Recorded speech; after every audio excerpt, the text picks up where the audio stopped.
Hello and Merry Christmas. Welcome back to my last episode on this Advent calendar for 2023. Me being Felonious the Wizard. We have been doing Shunting Puzzles on an old program from 1999 called Rule the Rail, and today I think I'm going to talk about which one I loved the best, and I'm not going to talk about the rest because all of them was good. All of them was good if you see it in my view. I could do most of them except for the math things because I didn't have the right points switches, but that's how it is. But otherwise most of them was fun to do. They were not that easy. Some of them has to be done in time, and if I have to do it in time, then I'm not going to be good in the beginning, but you can always get better, and so on and so forth. So while there are 7 different trains going around on this layout, I am now going to go through my problems. Because I had 4 from the beginning, and then suddenly I realized that I have more. I have 6 out of everything that I really need to sort out.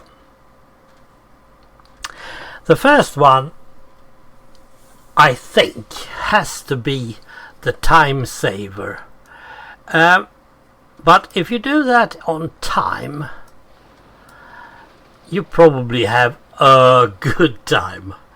And this is actually someone that I might even build myself. If I ever get hold of all my equipment and rails and tracks and all that I have it somewhere in the archives.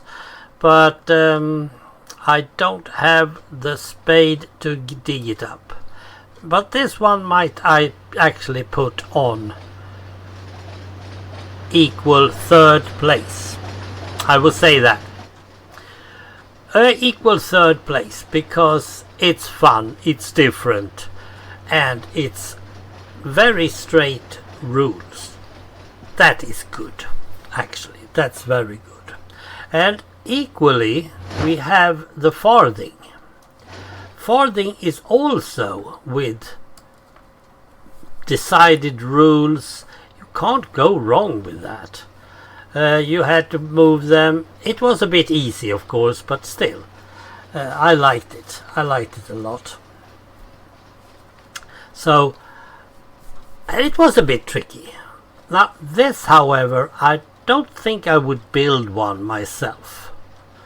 I don't think so. Pecan Street I might actually build, but it's not in top 3. So farthing and time saver, well, I'll put them on the same spot. That means we are now down to 4 different. And this one is a very tough one. Now let's check its Hegman. Let's see if I can get that. Nightmare, forget it. I'm not going to talk about that. Now, its Hegman had a different strategy. It is an Inglenook. No question about that. But you have 5 spots on each of these sidings. But you only have 2 over here.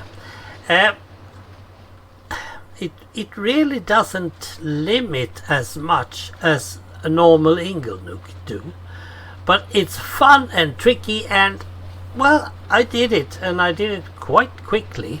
This is also one of those that I think you can time this one and see how quick you can do it. And yes, I will most likely build one if I had the opportunity. But I'll put this one in 2nd spot. 3 more left, and since we only have the number 1 spot here so you can understand which ones it is. Now, the normal inglenook is, of course, I love it. I love it a lot. It's simple. It's you can redo stuff and so on.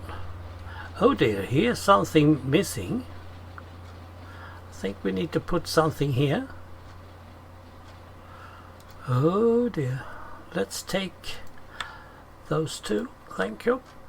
They're not in any use anyway, so there.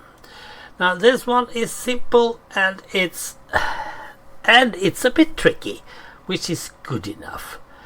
But the reason I really like this one is because we can do it in variants. We have its Eggman, that's a variant, but we also had little Baisley. That's also a little variant. And here we actually used the big wagons, the big box cars from America. And we even had a big loco in ST. What was it? ST40 or something like that. And here we needed to limit a bit more, which is fun. And it is what it is. It's fun, and I can think of many ways that I would build and perhaps do something else and so on. So the reason inglenook and its variants is so good is because you can do it in so many variants. However, just as good, I would say, is TS Design. It was a bit different. It is a bit of an inglenook, I suspect. And it was very plenty of things, but you can actually, this time we had 5 wagons and a brake van. Well, that's okay. You can add yet another one. Make sure that one of the wagons has to reload here. Oh, but that's the spot that I want to put my first wagon, brake wagon. Well, you have to use something else, and so on. You can do a lot of variants with this. And I also really like the thing is, there's a story. He comes delivering powder to the mine over here. So you have to take that wagon, put it in here, and they reload it while you just shuffle about and thinking of how to do it, and then you go in and fetch it again when it's time, and then you make sure that you put it there, go around, make sure that it is pointing the right way and so on. The fiddling between having the loco on the right side of the wagon all the time is what differs from the inglenook. In the inglenook you have the loco on the same place all the time. It's simple. But in this case you don't. This is more like time saver. So it is both. But I like this one. It was still very small. And I might actually also end up making this one somewhere in the future. I don't know. So this one and the inglenook variants is what I feel I have learned a lot of. Yeah, if I had money,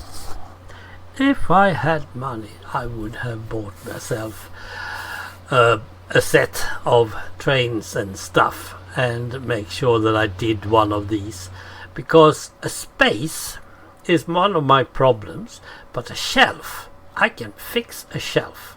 I can even fix a place where I can have that shelf above my projects table, for instance. So yeah, that is so cool. So I've learned a lot, and we have taken ourselves meanwhile back to Christmas. I wish you a Merry Christmas and a Happy New Year. I hope you take care. I hope you enjoyed this little trip that I have made. And I can also almost promise you an advent calendar next year. It's a bit dizzy at the moment. Not really sure how, when, where, but it will probably be one. I think so. Good. With that, I end this. I thank you so much for watching.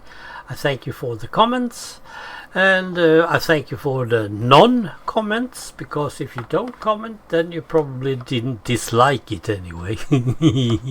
That's cool. See you in another place somewhere. Good. Happy Merry Christmas. Bye.